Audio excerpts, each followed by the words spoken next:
Good morning guys, and welcome back to the channel. You join me today on the hunt for a grayling. I've driven up north to Sheffield, and I'm on the River Don in a place called Outybridge, or Outybridge, which, I mean, years ago the River Don was a kind of polluted river, you know, Sheffield being quite an industrial city. It's really cleaned up its act in recent years, and nowadays it's a prolific fishery. It's free fishing, there's miles of fishing down here to go at. And it's stacked full of grayling. It's got quite a few brown trout in here as well. I believe there's chub, roach, dace, perch, all the kind of usual species. But the goal here is grayling. I'm going to be using very light kind of trotting tackle. I've got an 11-foot rod on here. This is a number 4 stick float.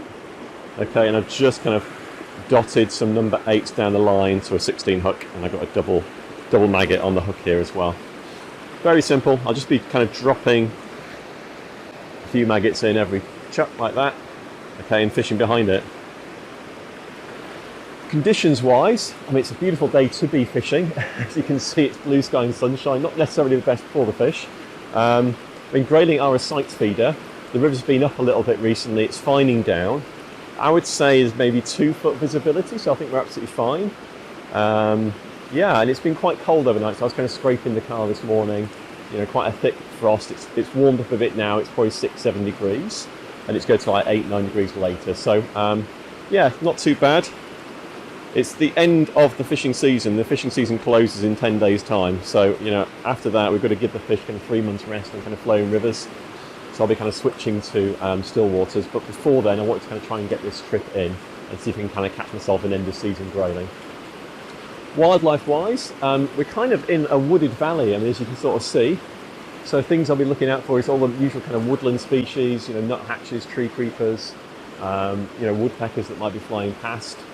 On the river itself, as you might expect, you might see a kingfisher if we're lucky. I'd expect maybe to see some grey wagtails. I don't know if we get them, but it looks good for them. It looks good for dippers as well. We'll see what we see. But let's kind of cut the waffle and get fishing. So I've been sort of dribbling a few maggots in every cast. Very light stick float. A couple of maggots on the hook, and let's kind of see how we get on.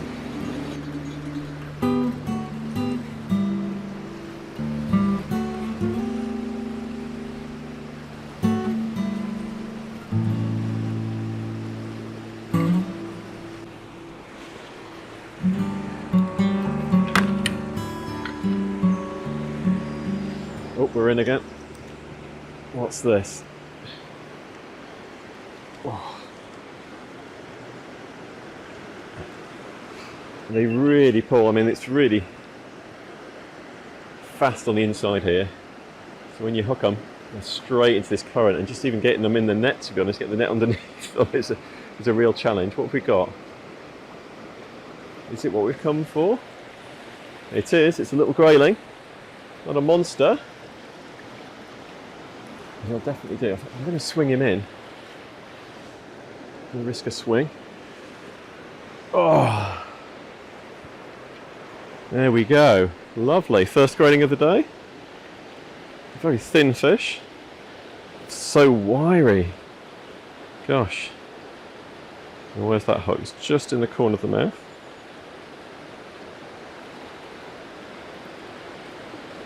Let's get that out. There we go. Right, move you in a bit, guys. Let's see, all right.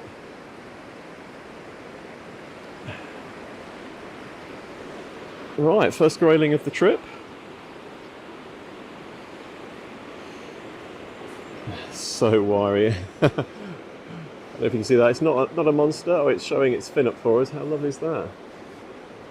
Lovely. Well, there's plenty more where that came from, hopefully. I'm going to get him back. He's maybe, I don't know what, 5-6 ounce, something like that. Right, away you go, my lovely. Thank you very much.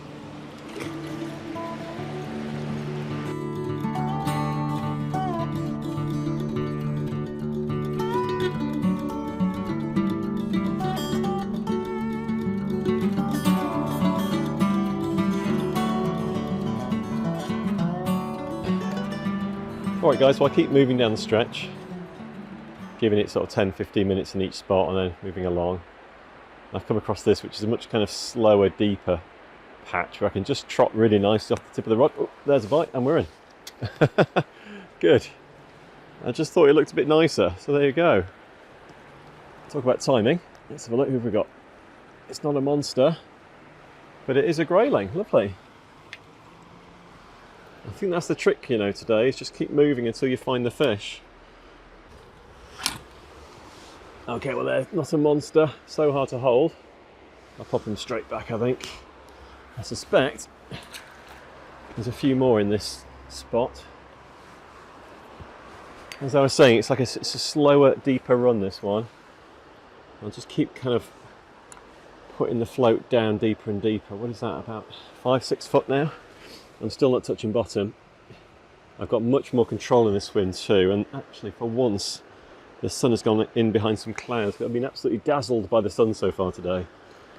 Just squinting into the sun, barely being able to see the float, so let's see if this swim does any better for us. So far, so good actually.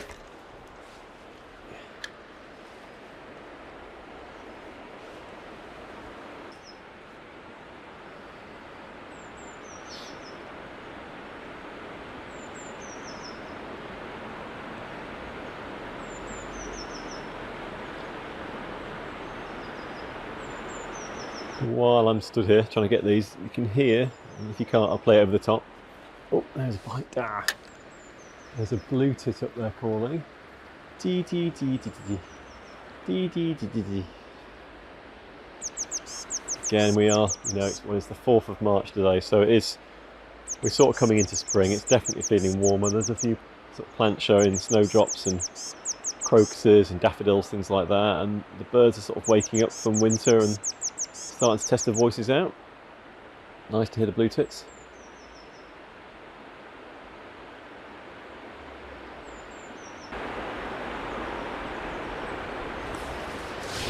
I think we're in.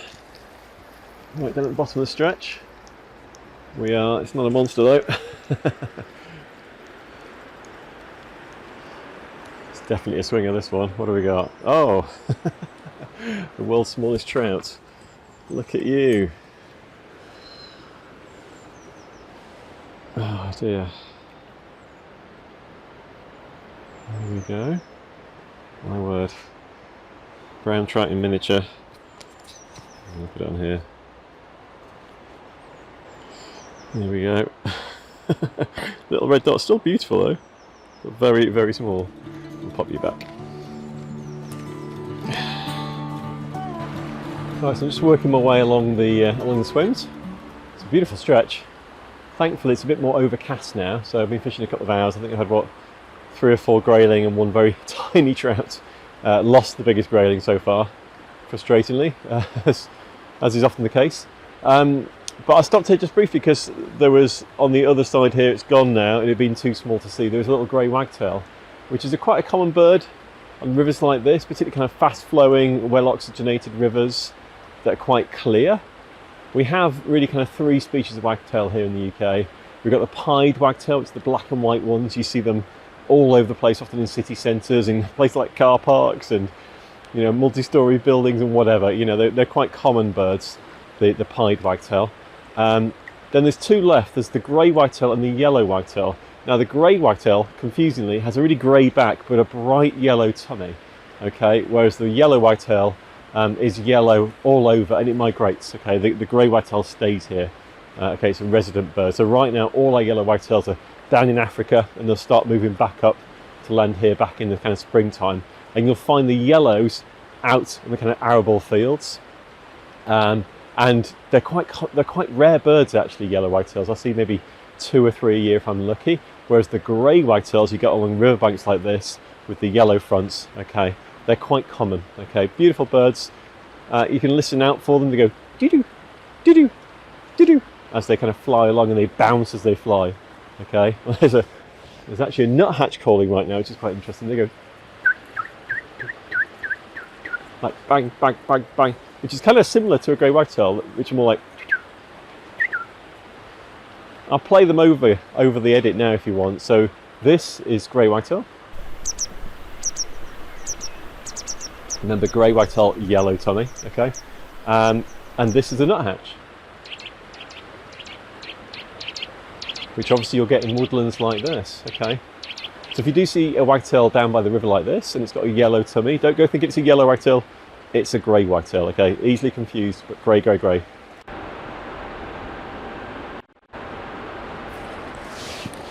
Oh, we're in, guys. Here we go.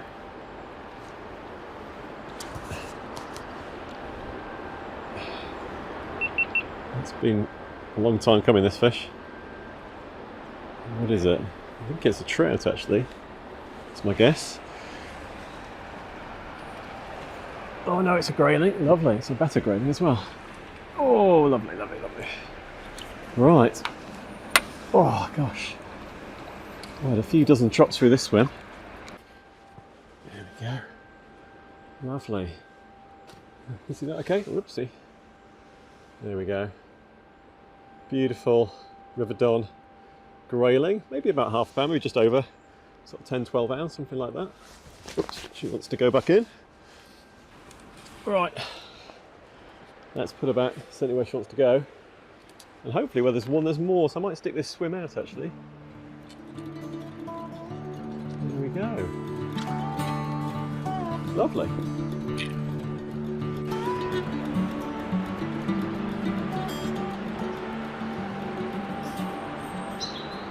Oh, there goes a dipper flying up. Heard it calling before it shot past. Beautiful. I hope we can see one of them today. So dippers, you find them in kind of fast-flowing, clear, oxygenated rivers, just like this in the Don. Quite unique little birds. They're like a giant wren in shape, dark, like a very dark brown with a white belly, really quite obvious. And they dip under the water. They actually feed under the water, quite unusually really for a bird in terms of how they do it. They go right under the water, hug themselves to the bottom, and kind of root their way along underneath the stones, looking for kind of small insects, small invertebrates.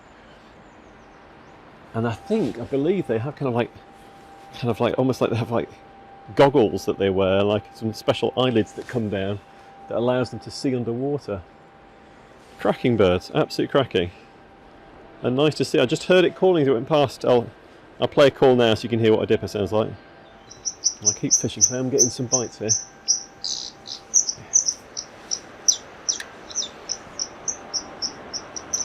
So that bird will be looking for some sort of slightly shallower water. They'll perch upon rocks around kind of fast rapids, things like that.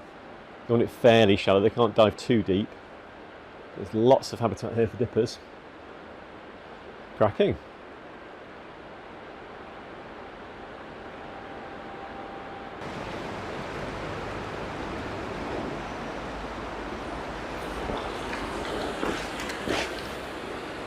Alright, there we go, we're in. Down at the bottom of the swim.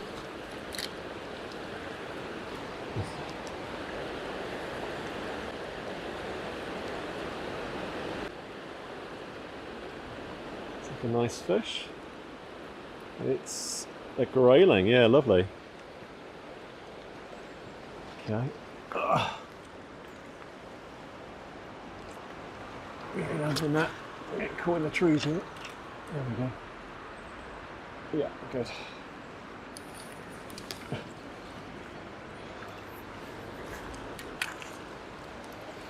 Oh, splendid. Right. Gosh, there's such lively fish. There we go. Another grayling. I'll pop this one back. There you go.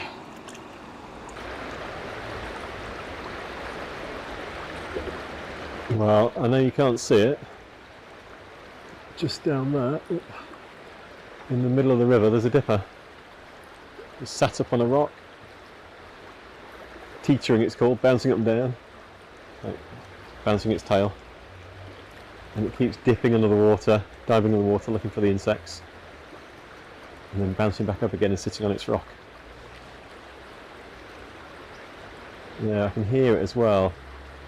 So I can't mimic that call, it's quite hard. It's kind of like a loud metallic sound, but what I'll do is I'll play it over the edit now. Oh, it's just dived in. So this is what a dipper sounds like. And there it is down there. I wonder if I can go down with the camera and try and get a look at it. I'll do that.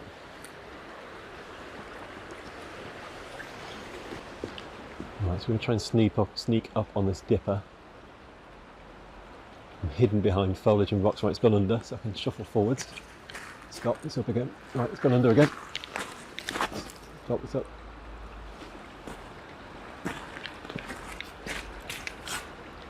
Just dabbling into the water there.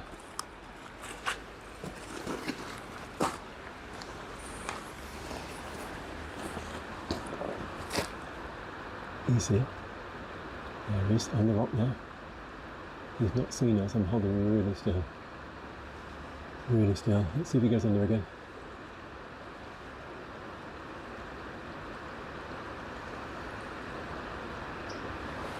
There he goes.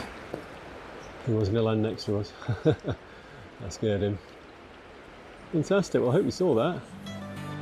We've got the dipper.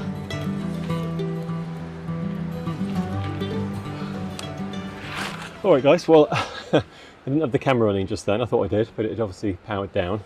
I'm fishing in a new pool at the moment. It's quite a kind of deep sided drop off here on the side of a very fast run off.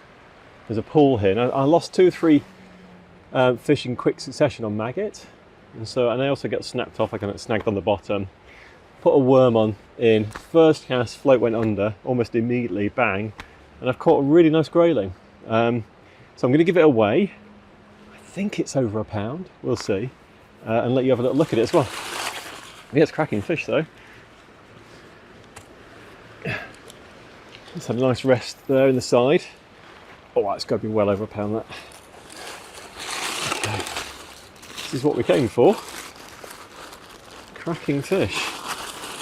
And it's the first worm I put on all day. Just one worm for 10 seconds and bang. So maybe I should be fishing with them a bit more. Okay, £1. Stop. £1.3. £1.3 ounce. So nearly 1 1/4. £1.3. Let's have a look at him. Oh, there we go. How? I'm trying to landed on the mat. Right, trying to get its fin up for you. It's got a cracking dorsal fin. There we go. £1, £1.3. Absolute belter. What a gorgeous fish. Right, well, let's get you back.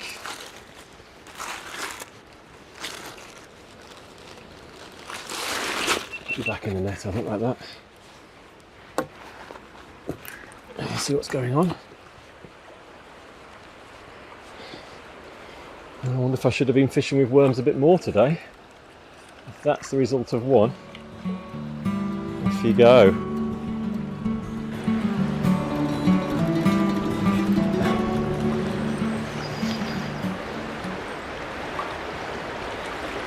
Right in this deep water, down by my feet, and just hold it in this bit of slack in front of me. It's already gone. Ah, it's just caught on the bottom. That's alright, lost the worm. There is obviously a snag there as well for me to be aware of. Put another one on. Got loads of worms.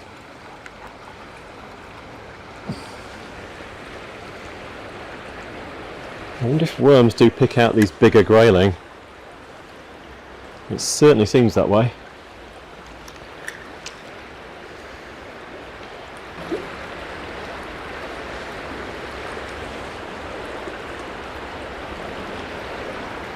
It's gone again. Ah, that was a good bite. Try again.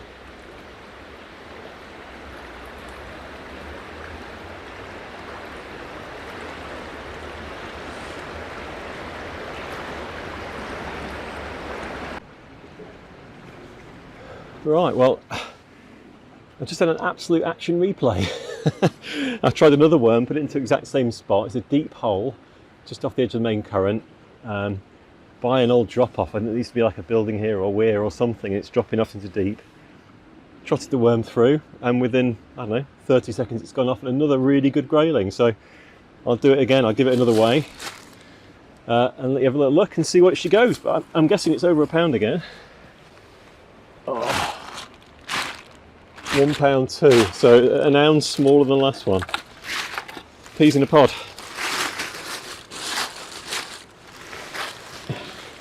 Darker fish, this one. Absolute belter there, look at that. Ah. So difficult to hold. But an absolute beautiful, beautiful fish. I'm really pleased with that. That's a cracking grayling. Any grayling over £1 in my book is a good fish, and 2 in 5 minutes is fantastic. Right, let's get you back.